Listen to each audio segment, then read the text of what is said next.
Right, good morning again. We are going to read some Matthew soon here. Matthew 18, right? 1 to 6, page 823. So that's in that book in front of you, but most of you have your phones. That's okay. Brian, you ready to roll? You bet. This is Matthew 18, 1 through 6. At that time, the disciples came to Jesus, saying, "Who is the greatest in the kingdom of heaven?" And calling to him a child, he put him in the midst of them and said, "Truly I say to you, unless you turn and become like children, you will never enter the kingdom of heaven.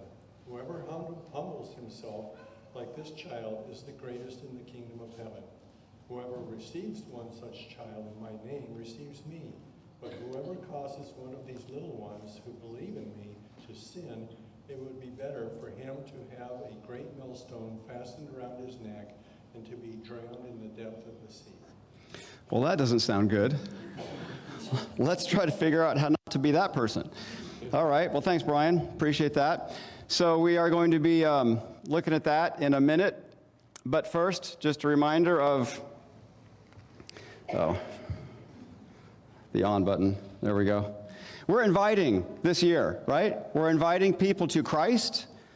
That's what the gospel's about. We're inviting people to community. That's what we like to do here together, and life groups are a really good way to do that. And so if you're not connected to a life group, we'd love to invite you into that, and you can talk to whoever's back at the welcome booth to do that. And then we're inviting people to ministry, because a natural overflow of we receive grace and love from Jesus. It should be a natural process to engage and share however you're gifted, very different than I'm gifted, and we're all gifted differently, and that's what makes everything work, all right? We are Grace Life Bible Church, and today we're going to be looking at how Jesus invites us to humbly forgive others from the heart. And so that gold arrow right there by our value growing, our four values are knowing God and His Word, experiencing grace and forgiveness, which should naturally lead to the third value of growing in healthy relationships. And that's really what today's sermon zeroes in on in a community. Well, what does it mean to be humble and forgiving others from the heart? Imagine a community where everybody was humble and forgiving each other from the heart. That would be a healthy community. And then the last one, impacting others near and far. So that's kind of where we're going. And we're doing Matthew, been doing Matthew for a while, but actually, spoiler alert, we're going to end Matthew with the resurrection on Easter. Isn't that great? Timing works out pretty good, because that's what the gospel's about. So Matthew is written to a Jewish audience, a lot of Old Testament things in there, prophecy, a lot of Old Testament quotes, because the Jews get that. The Jews are looking for the Messiah. The Romans that Mark writes his gospel to, they're not looking for the Messiah. So Mark doesn't include all this Old Testament stuff, because the Romans would be like, what are you talking about? But Matthew does, because Jesus is the son of Abraham, son of David, and he's the Old Testament predicted Messiah who fulfills the law, the prophets, and the writings. He has authority to reinterpret the law, to redefine holiness, teach us how to become acceptable to God through faith, not through the law, and then delegate making disciples to his disciples to all nations. So that's kind of where we're at with Matthew. And now this is a passage from Luke, but it demonstrates the mind of Christ when he meets a couple guys on the road to Emmaus, Luke 24. Yeah, I love that passage, because especially when the guys, they're all distraught, and Jesus walks, say, "What's up? What are y'all worked up about?"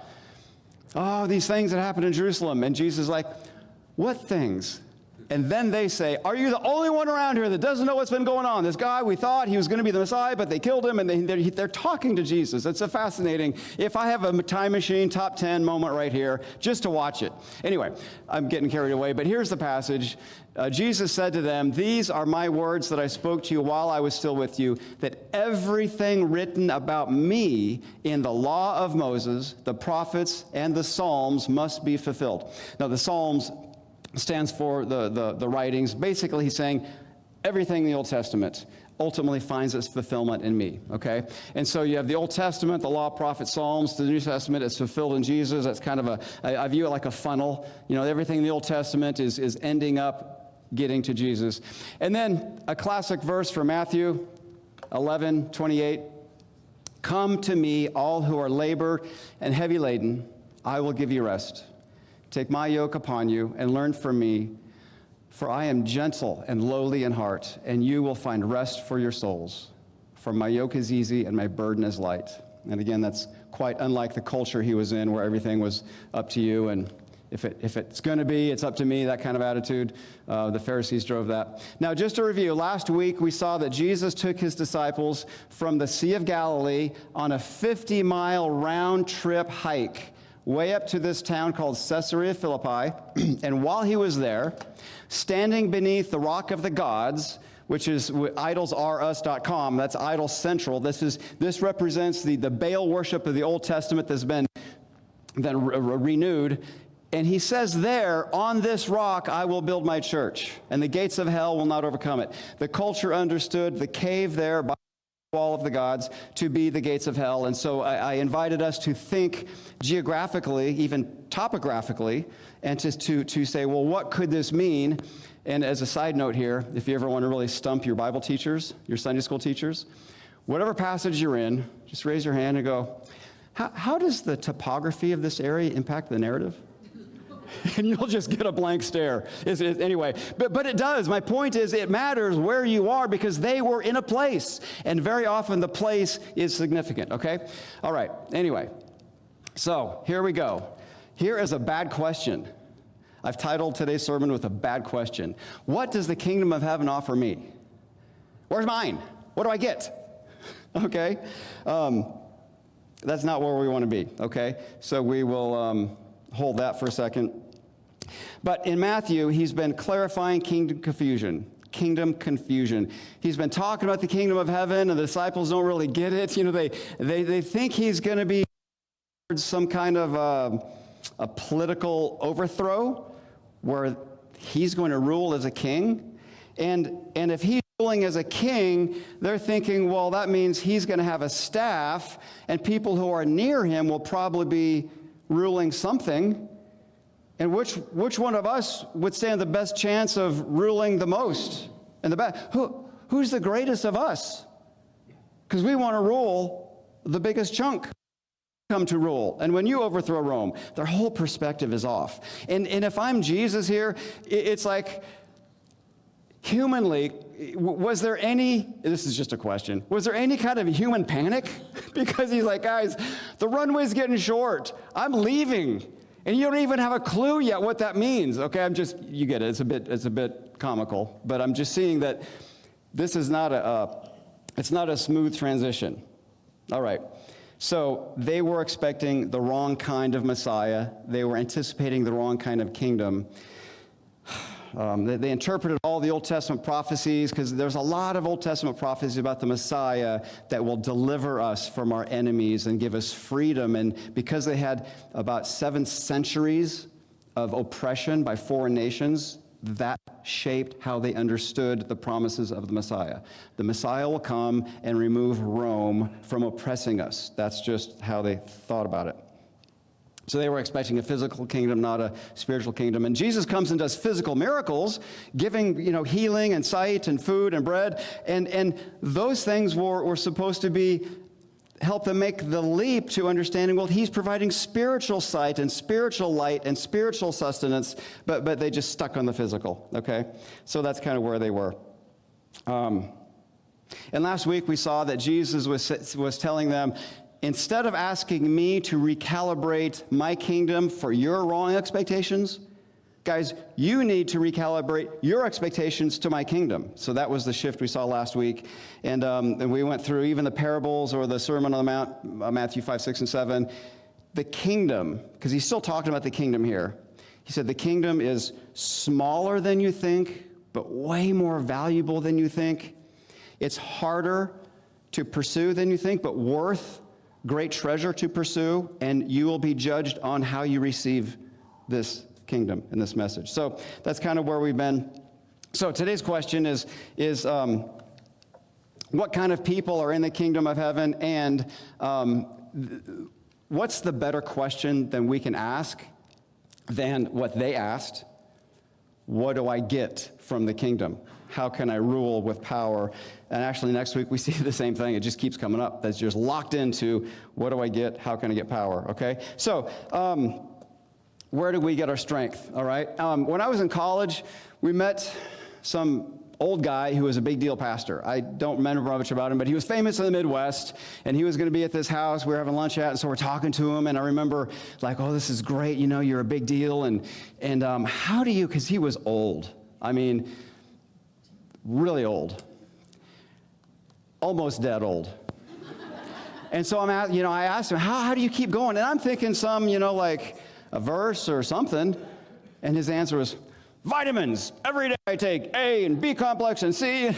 That was his answer. I'm like, okay, beyond vitamins? Any spiritual insight here? But it was, maybe I didn't phrase the question right. It probably was my fault, but I was kind of surprised. Anyway, so the question here is we look at this passage and we're asking, where do we get our strength, our power to do what the Lord asks us to do, okay?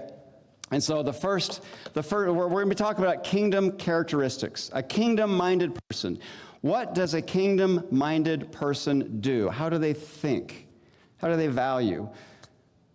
Chapter 17, verses 14 to 21 says a kingdom-minded person stays connected to the king. That's where your power comes, okay? So I'm going to be in verse 14, chapter 17. They came to the crowd. A man came up to him, kneeling before him, saying, Lord, have mercy on my son, for he has seizures, and he suffers terribly. For often he falls into the fire and often into the water. And I brought him to your disciples, but they could not heal him. And Jesus answered them, O faithless and twisted generation, how long am I to be with you? See what I'm saying? There's a little human exasperation. How long am I to bear with you? Bring him here to me. And Jesus rebuked the demon. It came out of him, and the boy was healed instantly. There's no argument. There's no negotiation. The demons know who Jesus is, and they're just gone, okay?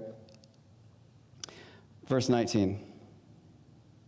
Then the disciples came to Jesus privately and said, why could we not cast it out? He said to them, well, because of your little faith. For truly I say to you, if you have faith like a grain of a mustard seed, and you say to this mountain, move from here to there, it will move. Nothing will be impossible for you. And we can misapply this verse and think that I can get what I want if I just go get a whole bunch of faith. It's not the quantity of faith, it's the quality of faith, and it's not a guarantee you leverage and manipulate God with whatever you want. It's about relying on him, complete reliance on him. Okay? And so the question is, are you connected, dependent on the king? That's the kind of faith we're talking about here. They were not connected and dependent on him, so the miracles didn't happen. They're on their own.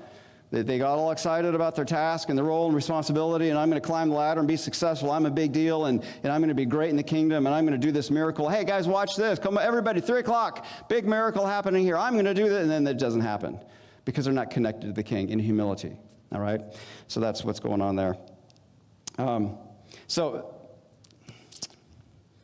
the king gives what the king provides. That's why we want to stay connected to the king. Remember that? Okay. Number 2, in chapter 17, verse 22 to 27, a kingdom-minded person cares more about others than exercising their own freedom.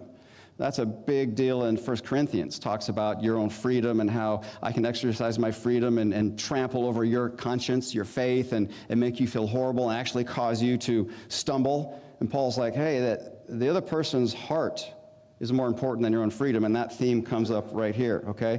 So a kingdom-minded person cares more about others than exercising their freedom. So verse 22. As they were gathering in Galilee, Jesus said to them, the Son of Man is about to be betrayed or delivered into the hands of men. They will kill him, and he will be raised on the 3rd day. And they were greatly distressed. Yeah, they get the language of death, but they don't understand the resurrection. Okay? And this is the first time in the Gospel of Matthew that he has said, I'll be betrayed. Like there's some nefarious political betrayal going on that's just not going to be pretty, and so they're distressed. But they're in Galilee. And anytime in my Bible, I'm just letting you know what to do, I take a pink highlighter. Anytime there's a place, it's always pink. So I can open my Bible, I can quickly see where I'm at. Just pink. Pink is only for places. Countries, nations, whatever. So here we are. This is Galilee, okay? The Sea of Galilee. It is, I guess, technically, it's not like an ocean, like the Indian Ocean, but it's a lake, the Sea of Galilee. Anyway, this is where they are. Jesus spends most of his ministry in his triangle between Chorazin, Bethsaida, and Capernaum in the north part of the Sea of Galilee. Done a ton of stuff up there. That's where he is most of the time. And so that's where he is here in Galilee. And then verse 24, it says, when they came to Capernaum, the collectors of the 2 drachma tax came to Peter and said, does your teacher not pay the tax? So here they are at Capernaum. Now lock this into your brain because we're going to talk about this in a couple minutes. It's going to come up again in the narrative, all right? This is where Peter lives. Peter lives in Capernaum. His mother-in-law lives there. This is a fishing village. They know fishing, okay? All right, and so the tax, it's a temple tax. Every Jew 20 years old and older had to pay this 2 drachma tax to maintain the temple. It's just what they did. But the tax, there's a group called the Zealots. They were freedom fighters, and they hated Rome. Remember, these are the guys that kill and assassinate people. Now Simon the Zealot was one of Jesus' disciples, and they thought to pay tax was a sin. And you also have Matthew, the tax collector, as on the same team. Okay, time machine, there's another top 10 moment. I just want to hang out with these 2 guys and see how does social sanctification work? You know what I mean? Because, did Simon the Zealot ever want to kill Matthew? Probably, but and if you've ever seen The Chosen, there's a great scene where Simon the Zealot comes up and he's like, we can do great things, I can do great things. So he pulls out his dagger, and Jesus is like divine eye roll, and he takes the dagger and just throws it in the lake. You see that? He's like, it's not how we roll. All right, anyway, I'm getting off topic here, but it's good stuff. So, and he says, yes, he does pay the tax. But he came into the house, Jesus spoke to him first. It's another situation where Peter's interrupted. You just notice Peter's interrupted a lot, which means I think he's a motor mouth. He's just always talking. Anyway, what do you think, Simon? From whom do kings of the earth take toll or tax, from their sons or from others? And he said, well, from others. Jesus said, well, then the sons are free. So what he's saying is I am the Son of God. I am bringing the end of the temple system. It doesn't apply to me. I mean, the temple is my Father's house. I'm free from this nonsense. But the next verse. However, verse 27, not to give offense to them, go to the sea, go fishing, cast a hook, take the first fish that comes up. When you open its mouth, you will find a shekel. And take that, give it to them for you and me. A shekel is 2 drachmas, it's for 2 people, or 4 drachmas. Anyway, so I love that. I mean, Peter loves to fish. And here the master is like, go fishing. And you're going to find in the first fish. That's just awesome. Okay? So Jesus is concerned about exercising his freedom in a way that would cause others to stumble. Because at this point, if he's like, no tax for you, we're not paying the tax, then the zealots are like, see, he's our guy. We're going to rebel, and it would just fuel the wrong fire because it would be misunderstood. So Jesus is like, I don't have to do this. We're free, but to not make a big deal, let's go ahead and pay the tax. The word offend is scandalizo, which means scandal, a big stir, a big problem. And so that's what he's talking about there. So a kingdom-minded person cares more about others than exercising their own faith. All right? So now we go here to number 3. But Jesus has just explained, I'm going to be suffer, killed, crucified, raised from the dead. And what's the first question they ask? Who's the greatest? You see this all the time. It's classic, okay? All right, number 3. A kingdom-minded person is humble and dependent like a child. Chapter 18, verses 1 through 9. Very, very interesting. This theme of humility flows through the rest of this chapter. And at that time, in chapter 18:1, the disciples came to Jesus saying, who's the greatest in the kingdom of heaven? See, they have this picture of the kingdom of heaven being an earthly political thing, and it's like, I want power, I want influence, I want to rule, and Jesus is like, yeah, that's not really what I'm here to do. There was a podcast a while ago called The Rise and Fall of Mars Hill, about a pastor, Driscoll, it's probably important to listen to, just because, especially if you're in the church, leadership in a church, you really have to listen to this to see what can go wrong. But the pastor there was, I'll just read a section of it here. A former staff member of the church recounts a time when he accompanied the pastor to an engagement at Royal Albert Hall in London. After the event, a few people were waiting outside to get Driscoll's autograph with a photo. And afterwards, as they drove away in a taxi, the colleague expressed amazement that a pastor would get that kind of response. In reply, Driscoll says, I don't know if you've noticed or not, but I'm kind of a big deal. And his colleague laughed, thinking he was ironically quoting from the movie Anchorman, where that's like a quotable quote, but it wasn't a joke. And so then the colleague realizes that Driscoll's being serious, and he thought, man, we're in trouble. That's right. And then from there, it just falls apart. But yeah, the disciples are thinking, we're kind of a big deal. We can become a bigger deal. And that mindset is antithetical to what Christ is and what he expects of disciples, right? And that is really a hard thing in America, because in America, everything's bigger, faster, stronger, right? And we're all sort of subtly, by our culture, wired to think in terms of progress and growth and expansion and more influence and more power. And it's never appropriate to say, I think that's enough. When I was in leadership at Grace University, I remember talking to the board because we were imploding. A whole bunch of stuff is going on. The finance left, didn't get rehired. The director of admissions left, didn't get rehired by the president. So we're going down. And I proposed to the board, hey, why don't we just shut down every small program, communications, business, stick with the things we do best: ministry, education, ministry education, and probably something else. I can't remember. But anyway, and well, no, I mean, that's not the American way. We have to get a baseball team and get big. You see what I'm saying? And it closed. So I'm just observing in our culture, no one's really ever opened with contented strategies. We're all just hardwired to go bigger, and sometimes that's appropriate. Sometimes we fail to consider the other side of the coin. Anyway, I wasn't planning on saying that, but I did, and we'll move on. Okay, so who is the greatest? I mean, Peter, does Peter have a lock on this? Because, I mean, he walked on water. He found the money in the fish. I mean, he's got the keys to the kingdom, all this. So he seems like a big deal, so maybe he's got... But do we ever do the same thing? Do we ever argue about who's the greatest? And you might be thinking, well, we don't really. Oh, yeah? You ever look at Facebook? My political party's the best. The rest of you are idiots. That kind of comes through on Facebook, right? This is the best, and that's our bread and butter, arguing who's the greatest. So we don't want to move away from this too quickly. We just want to let that conviction sink in and saturate like a good marinating steak. Okay, that's enough. We'll move on. All right, so greatness in the kingdom is not based on great works or great words. It's based on childlike, dependent faith. Calling to the child, verse 2, he put him in the midst of them and said, truly I say to you, unless you turn and become like children, you will never enter the kingdom of heaven. And don't you think, they were like, what does that even mean? What do you mean be like a children? Like, children can't fight. Verse 4, whoever humbles himself like this child is the greatest in the kingdom of heaven. Man, that is just rich. He's not talking about salvation here. They trusted him back in chapter 16.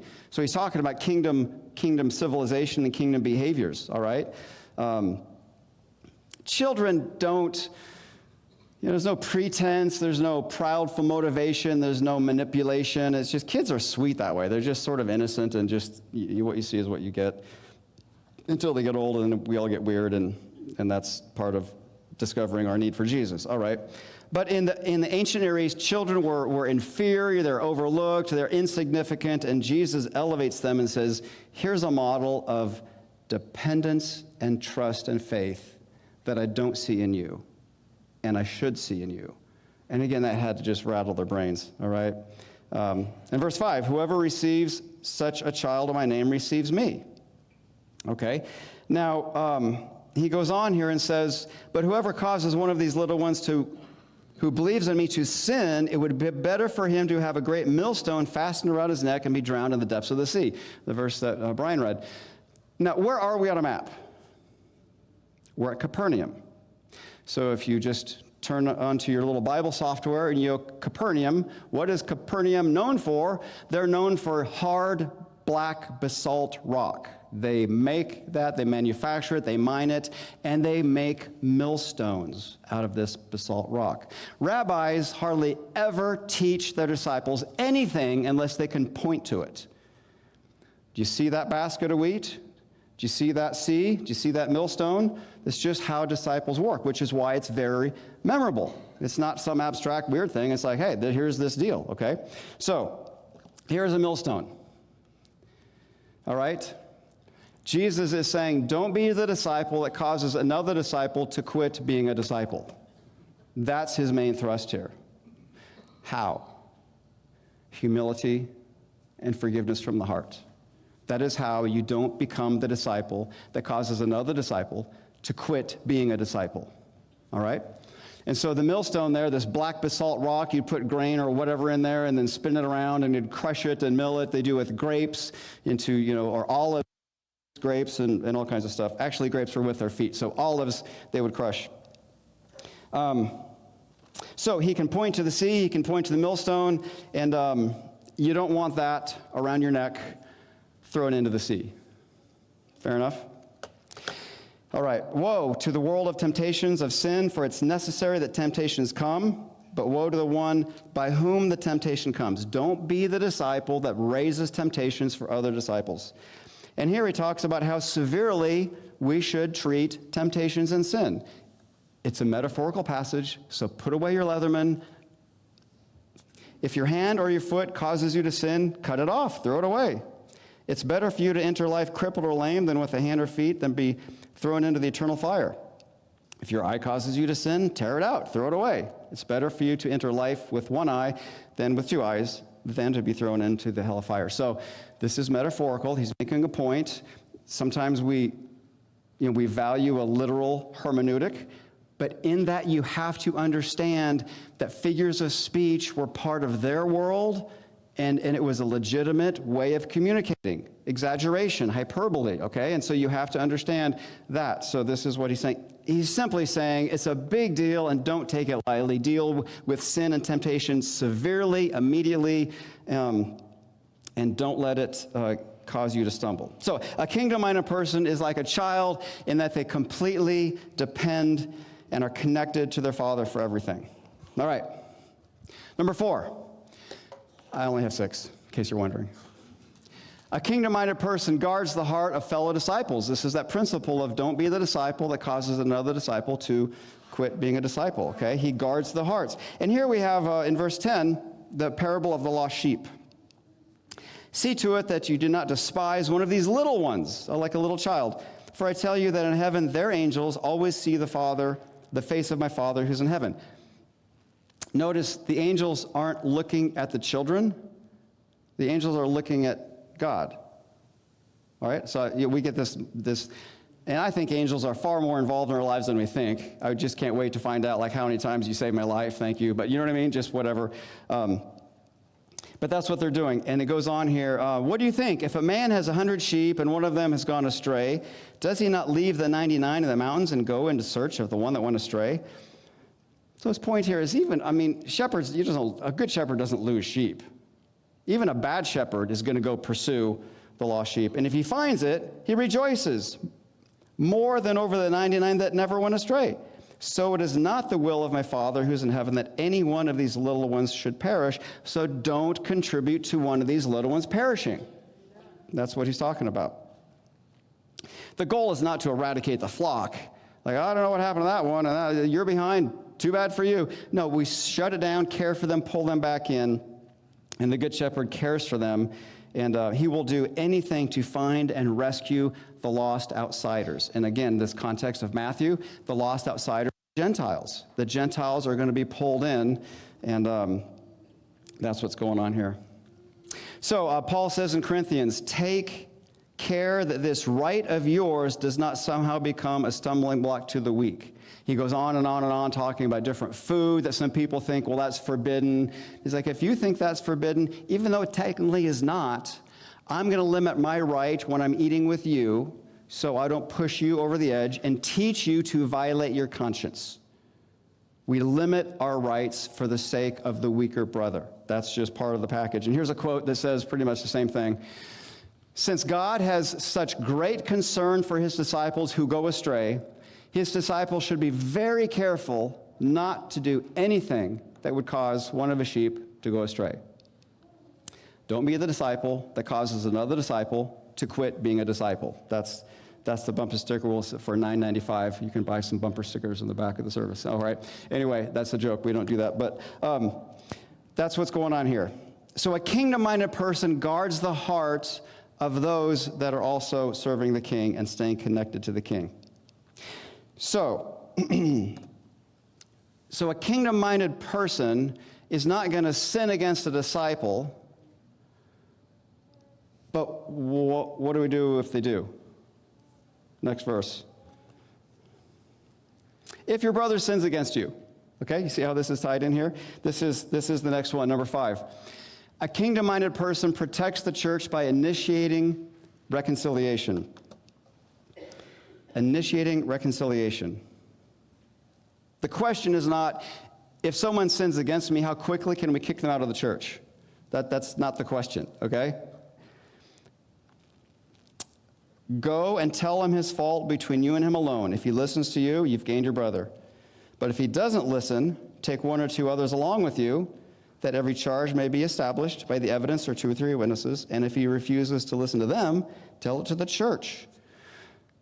So the principle here is keep the circle as small as you can when you're doing confrontation or conflict. You don't, broadcast it beyond the necessary circle. Keep it as small as possible. That's a healthy process to deal with this, okay?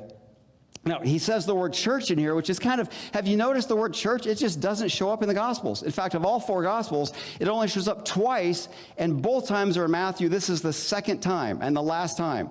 So Matthew wrote his Gospel in the 60s, and the church starts in the 30s, like 33. So you've got 30-year period. The church has been around for 30 years. Why does Matthew not talk about Paul's theology, about the church?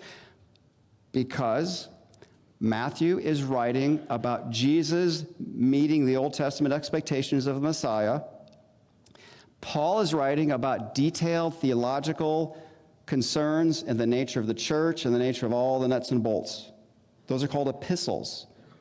Different writing than the Gospels. Gospels are biography. Epistles are like legal arguments and then letters, okay? So it's a whole different thing. So I discovered, you're going to laugh, I guess I rediscovered, studying, it was really hard because I'm digging into things and learning things, but on the internet, and just learning, digging, and asking very specific questions, and there's so much bad advice and wrong answers on the internet. Did you know that? Yeah, I knew you would laugh, but for some reason, I had a harder time. I'm like, there's just all kinds of really bad answers and really good websites and all this stuff, and I'm like, that's just wrong. And it just reminded me about how important it is when we study to make sure you know where you're going. And I go to my trusted sites, but sometimes those sites, they don't answer my question. I have to find it. And anyway, I just thought that was interesting. A little disturbing, but it's just the world we live in. Anyway, so the church, that's what he's doing. Verse 17 continues, and if he refuses to listen to even to the church, let him be to you a Gentile and tax collector. Now, Jesus isn't saying, kick him out. He's simply saying the culture separates and ostracizes, and that's what we do here. If they're going to, and the purpose of that is always for restoration to come back, but there's a healthy separation. Like that just, we can't tolerate that. And we've tried 4 times to help you own that in a healthy way, but if you're unwilling to do that, some boundaries here, and you're welcome to come back when you're willing to deal with that. All right. 18. Truly I say to you, whatever you bind on earth shall be bound in heaven, whatever you loose on earth shall be loosed in heaven. And that's probably not your life verse. One of those verses that are like, what are you talking about? The context is the sinning person, church discipline, and he's simply acknowledging, as a church where 2 or 3 are gathered and you agree to bound or limit this person through this process of church discipline, I'll uphold that, respect that, and you've bound that. And that's the way it is. This is what he's saying, the context. Verse 19 explains this. If two of you agree on earth about anything, like what you're binding, it will be done for them by my Father in heaven. For wherever two or three gather in my name, there I am among them. So he's trusting this process in the church, and he's supporting that process, followed the appropriate way to bind, all right? All right, so a kingdom-minded person protects the church by initiating reconciliation, and also, lastly, forgiving from the heart, all right? And this parable is rich, okay? And so Jesus is saying, you got to forgive. Peter, brother. And if you have a brother, we had two sons, brothers, and they can just know each other, right? Classic memory. Kids were little. We had one of those vans with they all have two sliding doors now, but that was a big deal back then. And usually they got out of the respective sides. Well, this time, the older kid got out and just reached back and just slams the sliding door, but the little brother was coming out the same door and just got pinched, slammed by the sliding door. And he starts crying. He's like 4, 6, whatever. And I look back, and the one kid's crying, the other kid's just walking. I go, did you slam the door on him? And he says, not all the way. He's like, what's the problem? It was great. Anyway, but brothers irritate each other, right? And so here, you've got Peter, in verse 21, Peter says, Lord, how often will my brother sin against me and I forgive him? Now, my brother is singular. He doesn't say how often do the brothers of the church. So is he talking about Andrew? He's like, hey, listen, this guy's driving me nuts. What are you saying? Okay. And in that culture, the Jews, the rabbis taught, you forgive someone 3 times, and after that, if they keep doing it, you're done. They're on their own. So Peter, what does he offer? He offers 7 times. So he's probably thinking, I'm super spiritual. Watch my suggestion. Hey, guys, watch this. Jesus, should we forgive 7 times? Wow, more than double than what anybody would really. And Jesus says, no, but 77 times. Okay, now, in the New American, it says 77 times, 7 times 70, the New American Standard. Don't do the math. The point is not to do the math. The point is not like, okay, 490. Let's see, I think that's number 312. You got about, no, it's not the point. The point is endlessly and don't count. That's the point, okay? Childlike, dependent people don't count and don't limit who they forgive, all right? Now, you get into some principles here about forgiveness. Forgiveness and friendship are 2 different things. Have you discovered that? We are responsible for our attitude and forgiving people, even if they don't want it, even if the other person isn't repentant, even if they're not asking for it or they're clueless about it. We still need to forgive them, because if we don't, it's a lever in our heart of bitterness. And some people don't think they can forgive somebody unless that person is repentant. What you're doing is giving them the power over your own attitude. And that never ends well, okay? So forgiveness is always given, but reconciliation is earned. Okay? That is, I can forgive somebody for doing this and that. I don't have to be, I'd like to be reconciled, but if they're still obstinate, painful, and injurious, well, there's a barrier here, and you're not in my circles, because you're just going to hurt me and keep stealing from me. Oh, you see what I'm saying? So reconciliation is earned, even though we forgive. Okay. But where does the ability to forgive come from? You can't just muster that up and concoct great forgiveness of all those severe injuries. We're not generators of forgiveness. We're distributors. We receive it from Jesus. We've been forgiven. And the more we understand the depths of what we've been forgiven for, the more we are grateful, and we are more likely to extend that forgiveness to others who hurt us. Now, if you want to end up bitter, lonely, and angry, turn a blind eye to how much God has forgiven you, and then you'll be like the guy in the story. Okay, here's the story. The kingdom of heaven may be compared to a king who wished to settle accounts with his servants. When he began to settle, one brought to him who owed him 10,000 talents. Okay, now 10,000 is the biggest word in the Greek language. There was no bigger word that was the biggest. And the talent was the biggest amount of money, so it's like us saying bazillion, okay? 3 lifetimes worth of money is about what he's got here. And since he couldn't pay, his master ordered him to be sold with his wife and children and all that he had, and payment to be made. So the servant fell on his knees, implored him, "Have patience with me, I will repay you everything." That's impossible. And out of pity for him, the master of the servant released him and forgave him the debt. He didn't say, "Okay, start paying it." He just forgave him. Doesn't expect it back.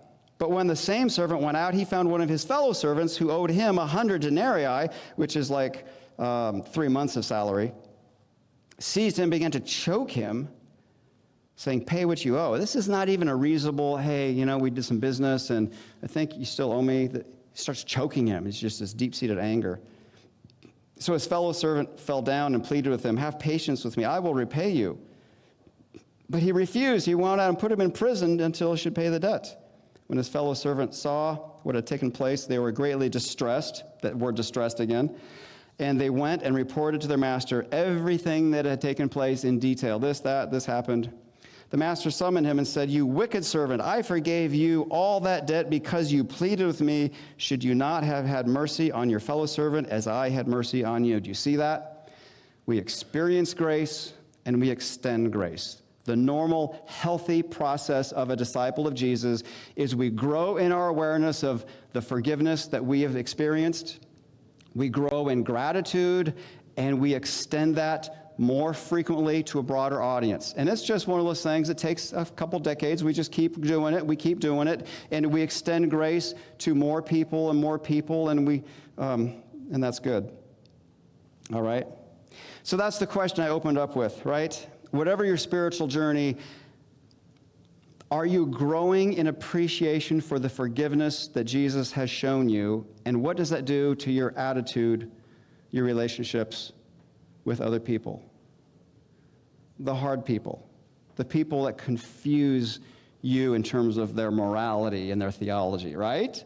Because look at the team Jesus has. They're a mess. And that's Team Jesus. So I think we can learn from that, all right?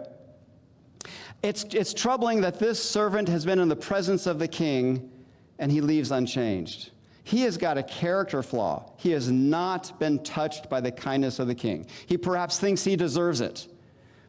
Whatever. He's not touched. Andrew Murray says humility is the only indispensable condition of fellowship with Jesus. I think that's interesting. Because if we're arrogant, I don't need Jesus. All right? Okay, verse 35. So, in the same way, my heavenly Father will do to every one of you if you do not forgive your brother from your heart. All right, so God, he is in the church, his wrath is going to come in, and forgiveness is expected. So again, it's only possible if we experience that to pass it on and extend it. All right, so a kingdom-minded person is going to forgive from the heart, aware of the magnitude of their sin. And so here's the bad question. What can the kingdom of heaven offer me? The better question is, what can I offer the kingdom? And the shocking answer is nothing without faith in the king. You want to be a big deal? Stay close to the king. Not so you can rule to become a big deal, right? But like a child, just stay connected to the king. Let his power flow through you. That was the point of feeding the 4,000, the 5,000.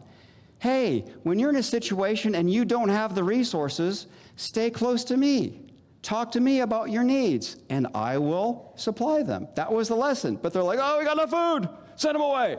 It's like, that's not how I work here, okay? So we want to stay connected to the king, all right? So I've got, just going to summarize these things. This is just what I've been saying. Which of these kingdom characteristics might the Lord be directing you to this week? Now, I'm going to show you 6 things, and just pick one. What might the Lord direct you to? Is it staying connected to the king through dependent faith like a child? Is it giving no offense to others? Is it that phrase, don't be the disciple that causes another disciple to quit being a disciple? Maybe you are exercising liberty and you've already heard that this is causing people to struggle wherever, okay? Growing in humility. It's not a bad idea to keep in the back of your mind certain things in life that have gone horribly bad. I've got little images in my head that, if you ask that person, mention my name, not a good thing. Not a moral thing, just not a good thing, okay? And decades ago. But I'm just saying, it's good to be humble, all right? Others can help us with that too.